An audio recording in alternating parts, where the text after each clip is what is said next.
Hello दोस्तों, नमस्कार। स्वागत है आपके अपने यूट्यूब चैनल जीएस जंक्शन परिवार में।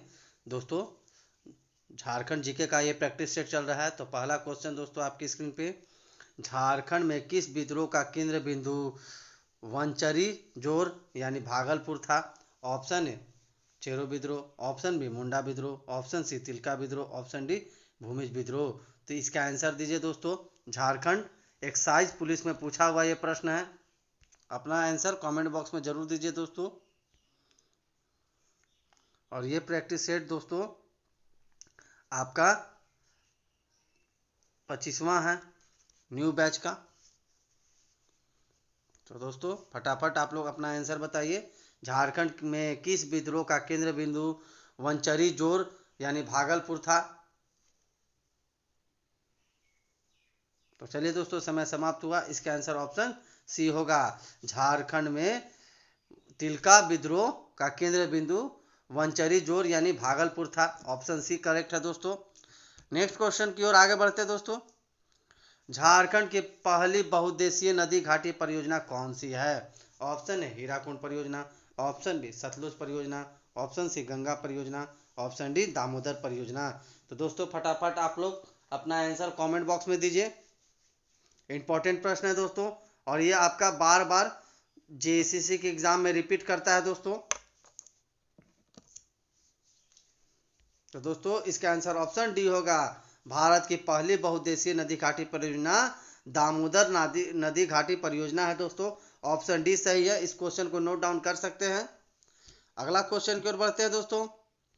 सिंह भूम के सिंह वंश की पहली शाखा जो 8वीं सदी में स्थापित हुई थी के संस्थापक का क्या नाम है? Option A Arjun Singh, option B Jaynath Singh, option C Dalel Singh, option D Kashinath Singh. तो इसका आंसर बताइए दोस्तों।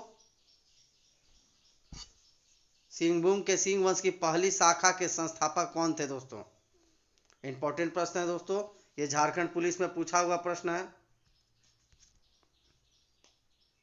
तो इसका आंसर ऑप्शन डी होगा दोस्तों। सिंह वंश के पहली शाखा के संस्थापक काशीनाथ सिंह जी थे। नेक्स्ट क्वेश्चन की ओर आगे बढ़ते दोस्तों। तिलका मांझी ने कहाँ की पहाड़ियों से छापामार युद्ध का नेतृत्व किया था? Option A Sultanganj, option B Kaimur, option C Ranchi, option D Ramgarh. तो इसका आंसर दीजिए दोस्तों। और ये आपका दरोगा में पूछा हुआ प्रश्न है। बताइए क्या होगा सही आंसर। कमेंट बॉक्स में जरूर दें अपना सवाल का आंसर। तिलका मांझी ने कहाँ की पहाड़ियों से छापामार युद्ध का नेतृत्व किया था? तो इसका आंसर बताइए दोस्तों, क्या होगा सही आंसर। इस प्रश्न का आंसर बताइए दोस्तों, कौन सा ऑप्शन सही होगा। तो इसका दोस्तों ऑप्शन ए सही होगा। तिलका मांझी सुल्तानगंज की पहाड़ियों से छापामार युद्ध का नेतृत्व किया था। ये सुल्तानगंज दोस्तों भागलपुर के नजदीक है। नेक्स्ट क्वेश्चन की ओर आगे बढ़ते हैं दोस्तों।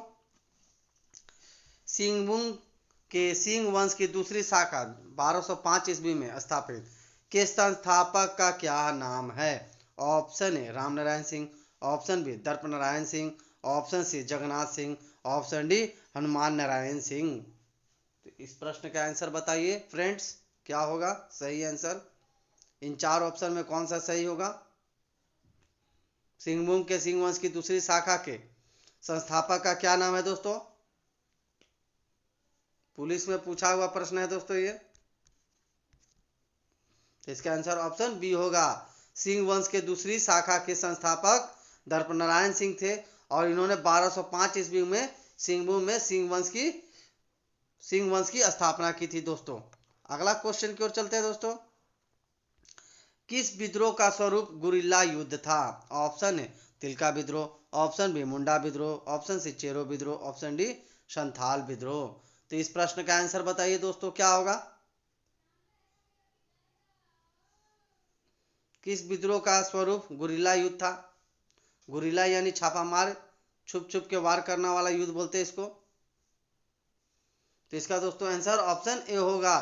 तिलका विद्रोह गुरिल्ला युद्ध का स्वरूप था दोस्तों। तिलका मांझी सुल्तानगंज की पहाड़ियों में छिपकर अंग्रेजों पे हमला करते थे, आक्रमण करते थे दोस्तों। और तिलका मांझी को आप जानते हैं कि इनको आदि विद्रोही भी बोला जाता है।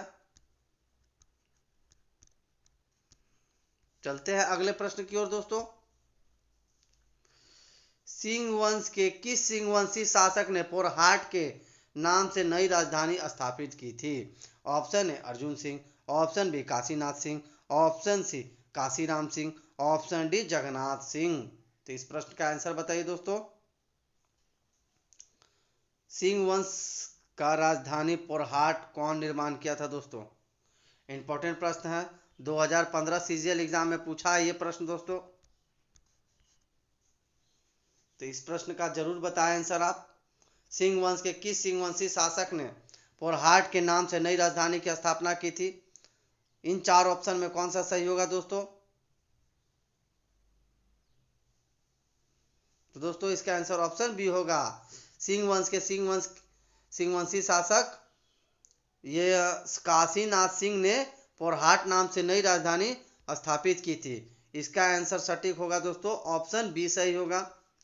नेक्स्ट क्वेश्चन है, असहयोग आंदोलन 1920-21 के दौरान किसे पलामू का राजा घोषित किया गया था? स्पेशल ब्रांच का पूछा हुआ क्वेश्चन है दोस्तों।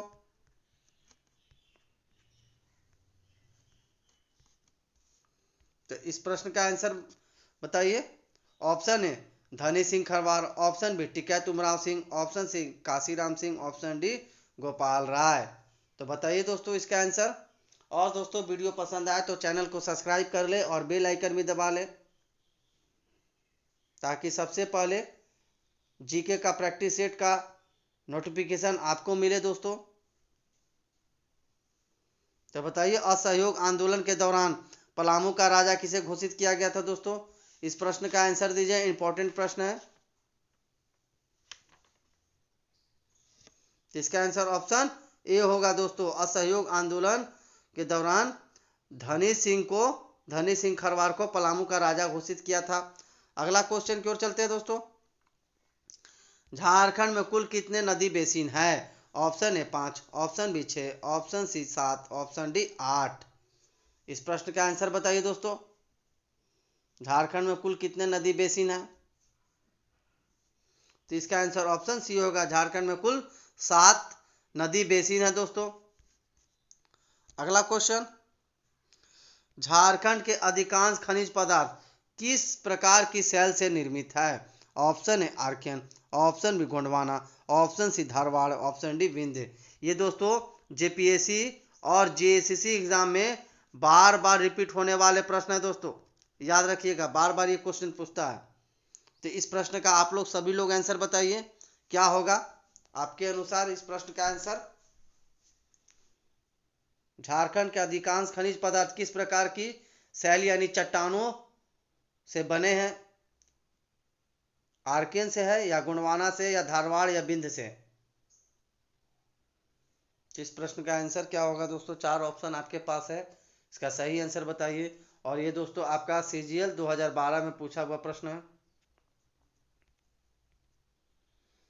तो देखिए दोस्तों, झारखंड में अधिकांश खनिज पदार्थ आर्कियन चट्टान से बने हैं। इसका आंसर ऑप्शन ए होगा सही दोस्तों।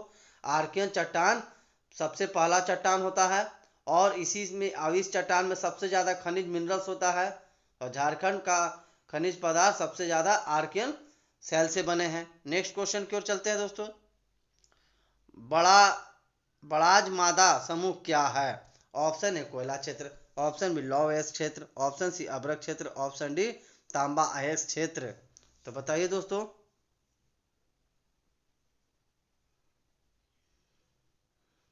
बड़ा जमादा समूह क्या है दोस्तों? इस प्रश्न का आंसर दीजिए, इंपॉर्टेंट प्रश्न है, ये एग्जाम में छप सकता है दोस्तों।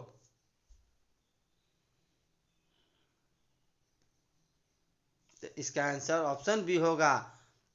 बड़ा जमादा समूह लौह अयस्क क्षेत्र है दोस्तों। नेक्स्ट क्वेश्चन, सदनी घाघ जलप्रपात किस नदी पर स्थित है? Option A Shankh, option B Gumani, option C Ajay, option D Amanat. तो इस प्रश्न का आंसर दीजिए दोस्तों। सदनी घाघ जलप्रपात किस नदी पर स्थित है? ऑप्शन ए शंख नदी, ऑप्शन बी गुमानी नदी, ऑप्शन सी अजय नदी, ऑप्शन डी अमानत नदी। तो इस प्रश्न का आप लोग जरूर दीजिए आंसर दोस्तों, इंपॉर्टेंट प्रश्न है, क्योंकि जलप्रपात से आपका झारखंड के एग्जाम में एक क्वेश्चन पूछेगा ही। और दोस्तों आप लोग वीडियो को लाइक, कमेंट और शेयर जरूर करें। इसका आंसर बताइए दोस्तों, सदनी घाघ जलप्रपात किस नदी पर स्थित है? इन 4 ऑप्शन में कौन सही है? तो इसका आंसर ऑप्शन ए होगा, सदनी घाघ जलप्रपात शंख नदी पर स्थित है दोस्तों। नेक्स्ट क्वेश्चन, संथालों के धर्म का क्या आधार है? ऑप्शन ए विकासवाद, ऑप्शन बी देववाद, ऑप्शन सी आत्मवाद, ऑप्शन डी स्वप्नवाद। तो इस प्रश्न का आंसर बताइए दोस्तों, संथालों के धर्म का क्या आधार है? तो इसका आंसर ऑप्शन सी होगा दोस्तों, संथालों के धर्म का आधार आत्मवाद है। नेक्स्ट क्वेश्चन दोस्तों, झारखंड में नीलांबर पीताम्बर विश्वविद्यालय कहाँ खोला गया है? ऑप्शन है Palamu, option B Gumla, option C Chatra, option D Garhwa.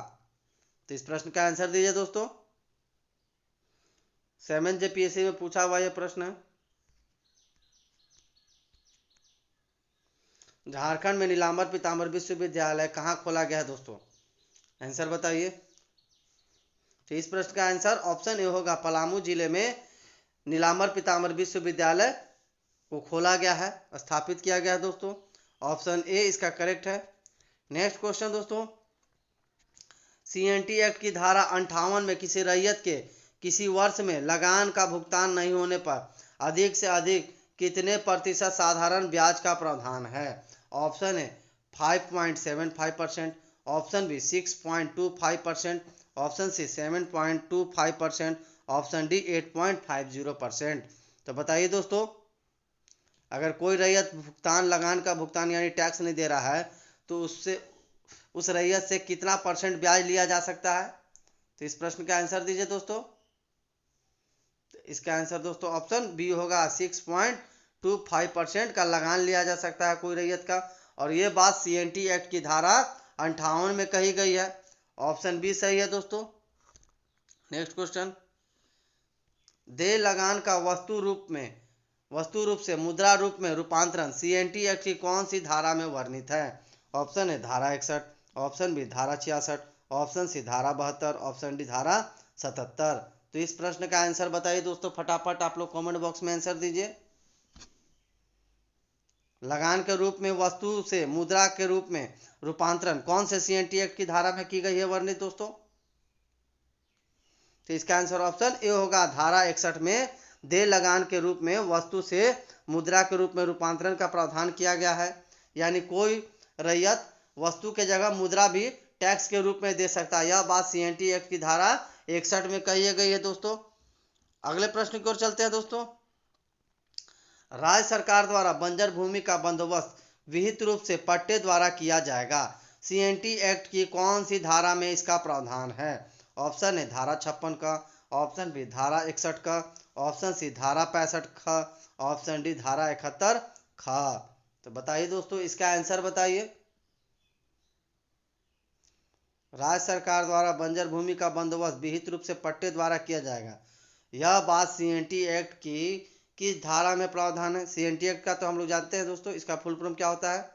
इसका फुल फॉर्म होता है दोस्तों छोटा नागपुर टेंडेंसी एक्ट, जिसको हिंदी में छोटा नागपुर काश्तकारी अधिनियम भी बोला जाता है, और ये जमीन से रिलेटेड मामले इसमें आते हैं।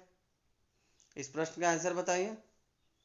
तो इसका आंसर ऑप्शन बी होगा, धारा 61 का में राज्य सरकार द्वारा बंजर भूमि बंदोबस्त विहित रूप से पट्टे पर दिया जाएगा। ठीक है, तो इसका आंसर ऑप्शन बी है सही दोस्तों। अगला क्वेश्चन की ओर बढ़ते हैं, सीएनटी एक्ट की धारा 64 से किसी गांव के कृषक या भूमिहीन श्रमिक को किसकी आज्ञा से भूमि को कोड़ कर में बदलने का अधिकार है? ऑप्शन ए ग्राम प्रधान, option B panchayat, option C अनुमंडल अधिकारी, ऑप्शन डी उपायुक्त। तो इस प्रश्न का आंसर बताइए दोस्तों। तो इस प्रश्न का आंसर ऑप्शन डी होगा दोस्तों, उपायुक्त महोदय से आज्ञा लेने के बाद कोई भी कृषक या भूमिहीन श्रमिक कोड़ कर में बदलने का अधिकार रहेगा। यह बात सीएनटी एक्ट की धारा 64 में कही गई है दोस्तों। ऑप्शन डी सही है दोस्तों।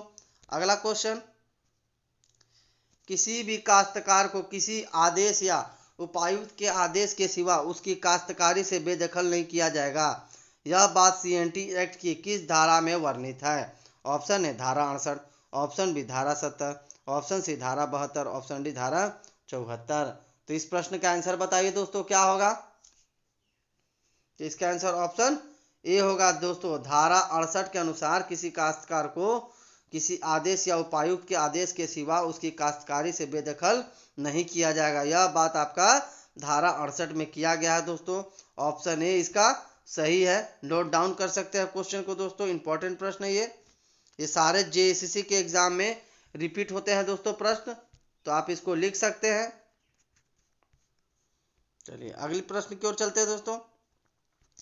कोई काश्तकार बेदखल होने की स्थिति में बेदखली की तारीख से कितने समय आगे तक उपायुक्त के सम्मुख आवेदन दे सकता है? ऑप्शन ए 4 माह, ऑप्शन बी 6 माह, ऑप्शन सी 8 माह, ऑप्शन डी 1 वर्ष। तो इस प्रश्न का आंसर बताइए दोस्तों। तो इसका आंसर ऑप्शन डी होगा दोस्तों। 1 वर्ष के अंदर कोई भी काश्तकार बेदखल होने की स्थिति में बेदखली की तारीख से 1 साल तक उपायुक्त के सम्मुख आवेदन दे सकता है दोस्तों। तो इसका आंसर ऑप्शन डी है सही। और आज के लिए बस इतना ही दोस्तों। तब तक के लिए दोस्तों नमस्कार। अपना ध्यान रखें, टेक केयर, गुड बाय और अच्छे से मन लगाकर पढ़े दोस्तों।